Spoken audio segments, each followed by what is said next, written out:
Welcome back to Man vs. Beer. Your show for booze news, booze reviews, beer challenges, facts from the couch, and more. Special Olympic edition of Booze News this week. We're raising our glasses and having our own honorary gold medal celebration, and we're awarding the gold medal to Josh Booth. The young Australian, 21 I believe, is a member of the rowing crew who made it to the final. You know, good on them. Good on them. However, they finished 6th. To console themselves after the race, they went out for a drink, still in their green and gold. They then went to a kebab store, which is what every good Australian does after a few drinks. Josh managed to smash a window at an engineering factory. Then the next door over was an Italian restaurant that was smashed as well. As far as I know, the English people really don't make very high quality glass. No. And he was probably just walking past, brushed the window, shattered. Being a big, strong Australian. Strong Australian. We can understand that. Obviously not his fault, and definitely not alcohol's fault. And you know, like, English people, they're the only people to use the term glass as a verb. Really? Yes. Do you know why? Tell me why, Zach. Because they have a couple of beers, and then next minute, you know, bang. You've been glassed. Anyways, back to the story. So, young Josh, the next day, the coppers have rolled up and gone to arrest him. Poor young fella, 21. So, you know, he's still wet behind the ears. Still wet behind the ears. Passed out, fainted. That was obviously from the bad kebab. Hit his head and knocked himself out. Ooh, jeez. Was dodgy garlic sauce on the kebab, obviously, you had the night before. You know, as an Australian bloke myself, I do hit the kebab store after a few bevies. We all love a good kebab after a hard night on the grog. So, you know, a lot of people are saying that he's not done Australia very proud with his actions. However, here at Man vs. Beer, we think Josh is a fucking legend. He's sunk some piss, he's had a big night out in the town. Cheers to Josh. Cheers to Josh.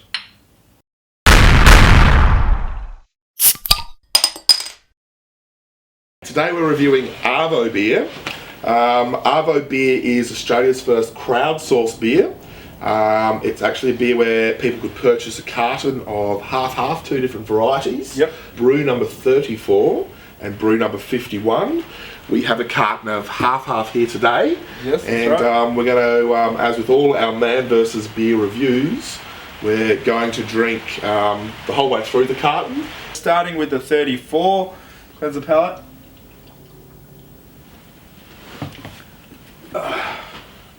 34 twist tops. Twist top. Straight up, it's a lager. The two types, the 34 is described as a more relaxed and balanced lager. Doesn't have a big smell to it or anything. Ooh, yeah, not bad. That's nice for a lager. Refreshing. Yeah, I think it's got a really nice taste to it, just straight off the bat. It's got a good amount of fizz, nice amount of hoppiness. No bad aftertaste. No, nothing whatsoever. I actually like it. Yeah, it gets a thumbs up from me. Yeah, definitely. Not bad to start with. We're looking forward to drinking the 51, and we really think that it's going to be a different taste. So yeah, well, they do describe the 51 as having more bite and being more pale than the 34. Yep. Both 4.9% alcohol. Which is a lot better than Fucking Hard Harvest. Hard Harvest. You fucking dickhead. Eat a dick Harvest. Alright. One thing I can notice straight away is there are no facts. So come on, Arvo, get your act together. We want to see some facts. I'm not tasting a huge difference between the 34 and the 51. Almost exactly the same taste. Yeah. Similar fruitiness. Similar levels of carbonation and effervescence. There's definite carbonation because I'm burping. Good drinkability. Yeah. You can just go straight back to it, keep drinking it. This has got a little bit more bitterness to it. Yeah. That lingers on the palate longer and where the 34 didn't really have that bitterness. There's not a lot of body to the beer. It doesn't feel like a Cooper's Pale Ale where you sort of need to go at it with a knife and fork. Yeah.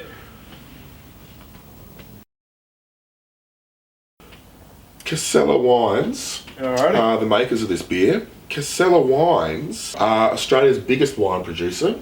They're a family-owned winery. Yes. And this is their first venture into beer. Yep. Before they released the beer, they actually released an iPhone app.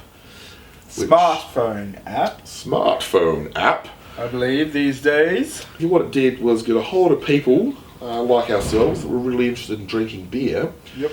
To give feedback on all sorts of things. So not just the beer that they were drinking, but the time of day, the temperature, the wind direction, what direction they were facing, were they eating food with their beer, the temperature of the beer itself. I believe they also asked what was your favourite type of beer. I think there was 2% said cider.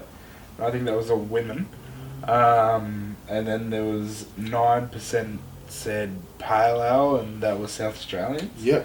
I think it was like 70-something% put lager down as their favourite type of beer. Yeah. They gathered all this information from that, released 2 brews, Brew 34 and Brew 51. 51 and 34. And then asked people to vote on it on the website, and everyone's voted for 51 to be the favourite. Now we're about 4 or 5 beers in. My favourite's 34 still. Yeah, I'd go for 34. I'm still really enjoying the 34. I'm not saying I don't enjoy the 51. It's still a nice beer. Oh, look, there's a beer's difference between them.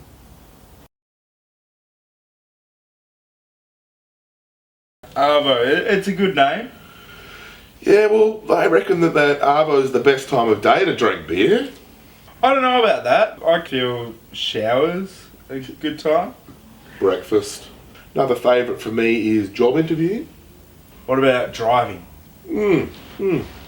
Delivering a pizza. Delivering a baby. Funeral. They should have just called it work. Work, yeah. We're doing our best. Call it work. To that. I feel once you've drinking a few, the 34s sort of lose their taste. Right. Whereas the 51s retain the flavour and so on. Mm-hmm. What about you, Jakey? To be honest, I can't taste the difference between the 51s and the 34s anymore. There's 25 km/h zones around all schools and kindergartens in Australia. Why aren't there 25 km/h zones around all bars and bottle shops? Drunk people are way more important to society than little children. Well, I agree. Half believe that. Yes. I also believe that it's a bit more dangerous around those areas because drunk people are more erratic, as in... You mean fake? Oh, butterfly, I'll run out and catch that. Yeah. Basketball bouncing into the road. I want to play with that. So really, there should be a 15 km/h zone around pubs and bottle shops. Exactly. And 25 for the less important things, like little children in schools. Little chillins. Yeah. Last beer of the Arvo. One thing I can say about this beer is from the first beer through to the last beer, I'm happy with like how it's been consistent. It's been the drinkability's been high. I'm happy with the 4.9% alcohol. Definitely much better. Oh, fucking shit's all over that Hard Harvest bullshit. Fucking piece of shit. Fucking Hard Harvest. Fuck you, Hard Harvest. And I'm happy with the refreshability. I mean, how it's a very very refreshing beer, and the refreshability, which isn't actually a word, but we've just claimed it right now. Just that bitch. Refreshability. Between the two of us, we actually really like this beer. I tell you what, we'll give 2 scores. One for the 34 and one for the 51. 34, a score out of 10 of 7.5. and I give the 51 a score out of 10 of 7. The 34, I honestly score a 6.5. The 51, I have enjoyed throughout the night. I'm going to give that a 7.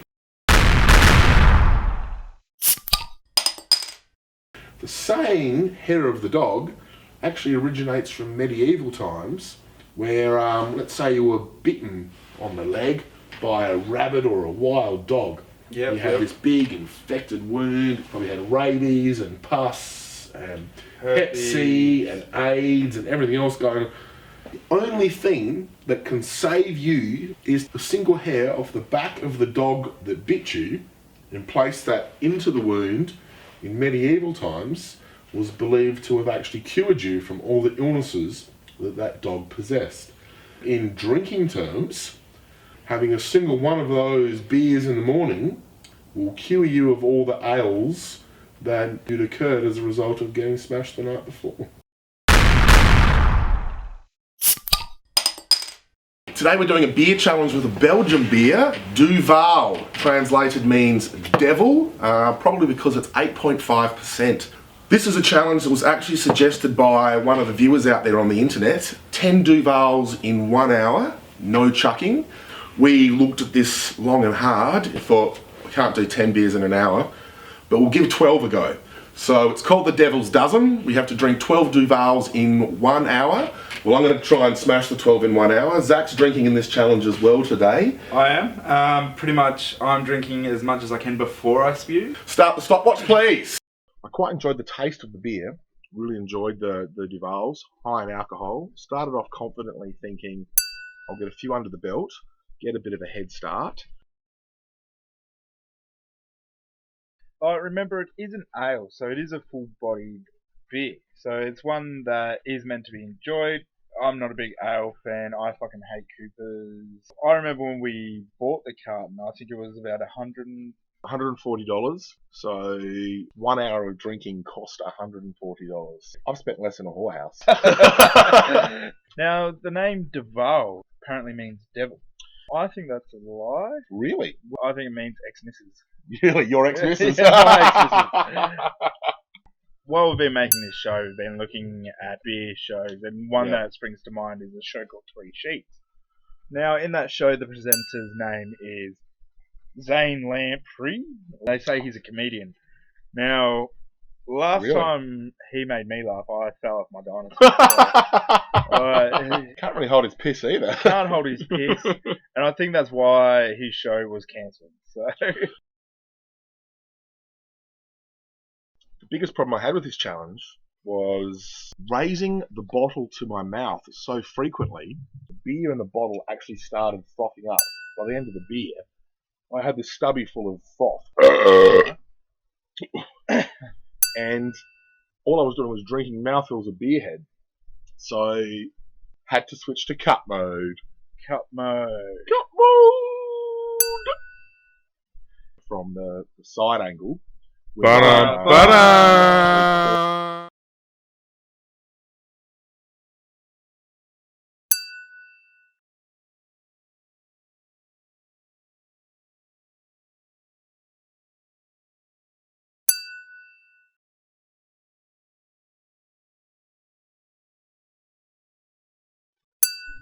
At this stage, I was so drunk, I had lost count. Zach, the cheeky bastard, let me drink something like 14 before actually telling me I'd finished the challenge. No word of a lie, this challenge floored me. As you can see here, I'm hugging and kissing this keg. In my mind, I think at the time I believe the keg was actually Megan Fox. We can confirm more than 12 Duvels were drunk. Ooh, felt rough the next day though. Man can conquer beer.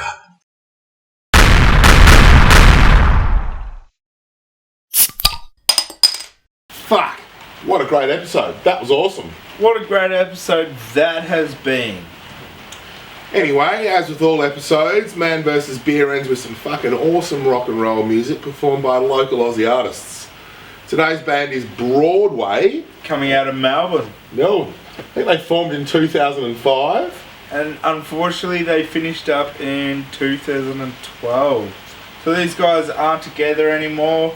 Why is that, Jake? I think because their private Learjet crashed into the side of a mountain. They were touring through Europe in their sold-out stadium tour. Their pilot was watching an episode of Man vs. Beer on his iPhone. Quite possibly. Wasn't paying attention and put the Learjet straight into the side of a mountain.